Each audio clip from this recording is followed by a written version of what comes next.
तनी लिया वो चिठा उठा बनावा झोरा दो जाता नहीं।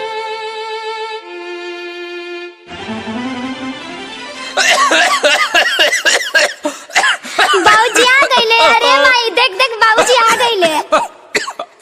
अरे बाबूजी, ए बाबूजी, अरे क्या हो गई? अरे अरे समर, अरे देख बाबूजी की क्या हो गई बा? अरे डॉक्टर के बुलाओ जल्दी। ठीक बा भैया, लिया क्या होता नहीं। अरे यार ये तो कोरोना पॉजिटिव है। ए चलो साइड साइड साइड, सब लोग हटो हटो, साइड हटो। छोटी छोटी के रूम में बंद करो, हटाओ इसको, इसके शादी होने वाला, हटाओ हटाओ, चलो साइड साइड सब लोग हटो। Presented by Adishakti films.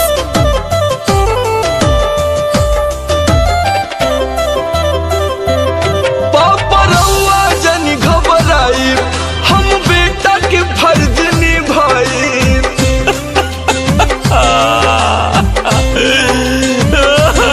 पापा रउआ जनी घबराई, हम बेटा के फर्ज निभाई।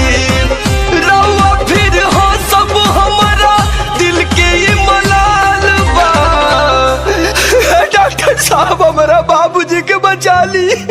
देखिए मैंने बोला ना कि ऑक्सीजन की प्रॉब्लम हो रही है, आप लोग ऑक्सीजन की व्यवस्था कीजिए। ठीक बात डॉक्टर साहब, हम तुरंत लेके आवता नहीं। कहाँ ऑक्सीजन के सिलेंडर मिली भैया, बाबूजी के जीवन के सवाल बा।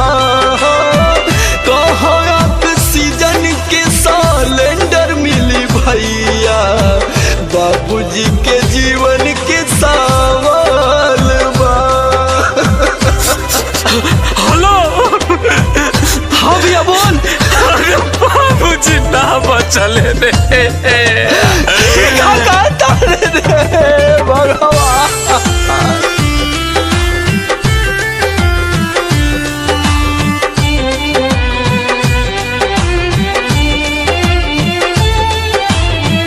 धन्य भगवान तोहर धन्य बाट लीला, अब तो इंसानो भी बनल जहरीला।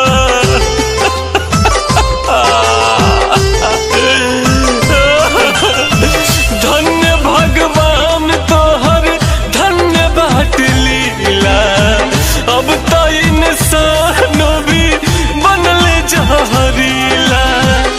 मौत के पसरल अब ता हर जगह जाल बा। अरे यार ये तो आपकी माँ भी कोरोना पॉजिटिव हो गई। डॉक्टर साहब हमार माई तो बचाई नू। देखिए जब तक ऑक्सीजन का व्यवस्था नहीं होगा हम कुछ नहीं कर अरे सकते। हटाओ ऑक्सीजन तो ऑक्सीजन, अब हम अपना माई के ऑक्सीजन अपना मुंह से दे। कहाँ ऑक्सीजन के सिलेंडर मिली भैया, माई के जीवन के सवाल बा।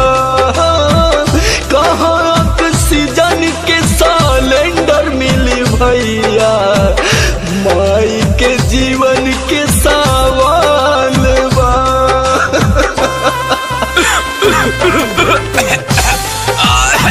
भैया तू काहे खोखा तू रे? तोरा के अगर पूछो जाए तो हमार देखभाल के करी, हमार ख्याल के करी।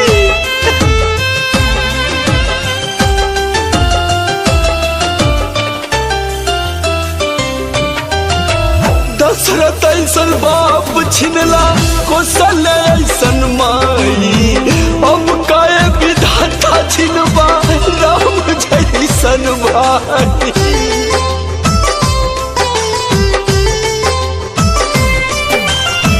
दशरथ ऐसन बाप छिनला, कौशल्या ऐसन माई, अब काहे विधाता छिनबा राम जैसन भाई। सॉरी आपके बड़े भाई को हम नहीं बचा पाए।